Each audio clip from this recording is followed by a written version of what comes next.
Mga kaibigan, alam nyo ba, may mga bagay pala akong sanay alam ko na dati patungkol sa mga pasikot-sikot sa politika.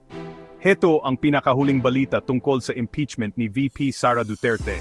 Noong Pebrero 4, 2025, naghain ng petisyon si Abogado Catalino Generillo Jr. sa Korte Suprema para pilitin ang Senado na gawin ang kanilang tungkulin bilang impeachment court.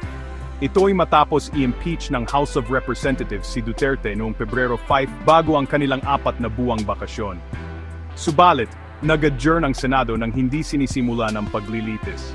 Ayon kay Senate President Francis Escudero, hindi sila maaring magpatuloy habang may bakasyon at iminungkahi niyang repasuhin ang mga patakaran tungkol sa impeachment.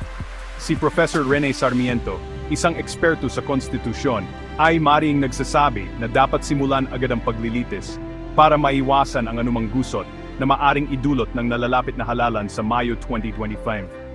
Binanggit din niya na may kapangyarihan ng Pangulo na tawagin ang Senado para sa isang special session upang masimulan na ang paglilitis. Kasama sa mga ibinibintang kay Duterte ang pakipagsabwatan para patayin si Pangulong Marcos Jr., paglustay ng P6112.5 milyong pondo, at panunuhol sa loob ng Department of Education. Manatiling nakatutok para sa mga karagdagang balita tungkol sa usaping ito.